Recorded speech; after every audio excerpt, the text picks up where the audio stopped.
Bonjour chers amis, je vous ai promis un résumé de Parashat Béchalach, donc on va regarder ça ensemble. Il se focalise le Sfat Emet sur Az Yashir, et alors ils ont chanté après la sortie. Qu'est-ce que la signification de ce chant? Ok. Alors il commence déjà par un principe qu'on connaît bien, que au départ la providence divine était cachée et qu'elle a été révélée au moment de la rédemption d'Égypte. Ok, donc on est passé de Mashou Nistar à Mashou Niglé, de quelque chose de caché à quelque chose de révélé, et que le Niglé, le révélé, est passé enfin, par la Géoula, la rédemption est passée par le Niglé, d'accord? Cette idée que le trône divin est établi par la connaissance de la providence divine avec cette phrase-là, je suis le Dieu, non pas le Dieu qui vous a créé, mais le Dieu qui vous a fait sortir d'Égypte. On avait vu ça la dernière fois. Comme si le plus important, c'est pas la naissance naturelle, mais c'est ce moment-là de naître à nous-mêmes, de sortir d'Égypte. Je passe rapidement parce que c'est pas le plus important ici.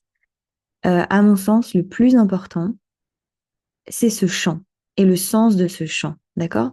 Ce chant-là qui s'élève de toutes les créatures, selon le Père Ekshira, qui a un ouvrage assez important dans la spiritualité juive, et qui nous dit de manière très jolie que les enfants d'Israël, Bnei Israël, Assou chez Kol Hanivreim Yashiru.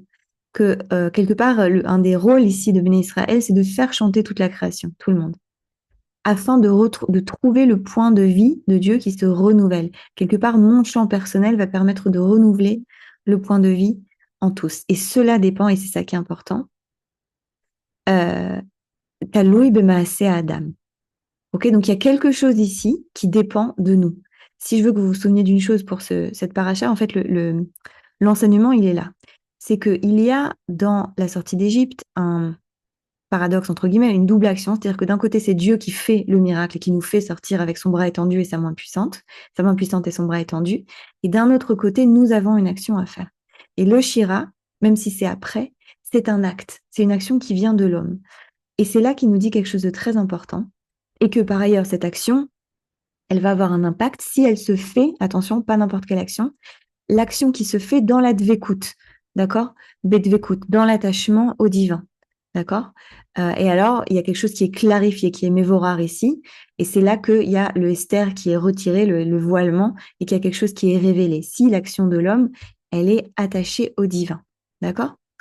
Maintenant, là, il nous dit quelque chose de très intéressant. Il nous parle de Yecheskia. Yecheskia, qui était un roi, qui veut dire littéralement Cheskia, ma force, Chizouk, ma puissance, c'est Dieu.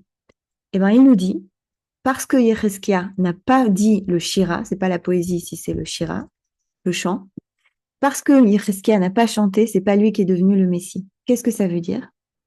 Ça veut dire que Yecheskia, et c'est ça le message principal, c'est que pour lui, tout était tellement la providence divine qu'il n'était pas étonné par le miracle de Kriyat Yam-Souf. Quelque part, quand on s'appuie trop sur la magie, quand on s'appuie trop sur la providence divine, on oublie d'apprécier les miracles. Ok? Et qu'est-ce que ça veut dire s'appuyer trop sur la providence divine? Ça veut dire ne s'appuyer que sur la providence divine et oublier que moi aussi, j'ai mon rôle à jouer.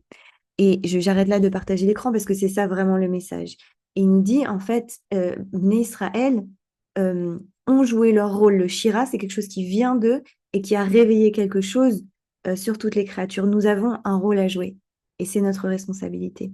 Voilà le message profond. Et il y a ce verset dont on a fait un chant qui est assez connu, que si vous êtes allé en retraite avec moi, vous avez chanté. Ozi, וזמרתיה ויהי לי לישועה עוזי וזמרתיה. Ozi, Zimratia. Ozi, c'est ma force et Zimratia, c'est le chant de Dieu.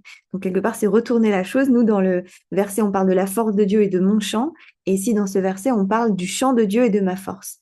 Mais en fait, c'est le message aussi de Pessar qu'on voit quand il s'apprête à traverser la mer et qu'il panique et qu'ils disent à Moshe, aide-nous, qu'est-ce qu'on fait? Que Moshe leur dit, ne vous inquiétez pas, titiatzvou, posez-vous où est Yeshua Hachem et regardez, voyez la rédemption que Dieu va amener.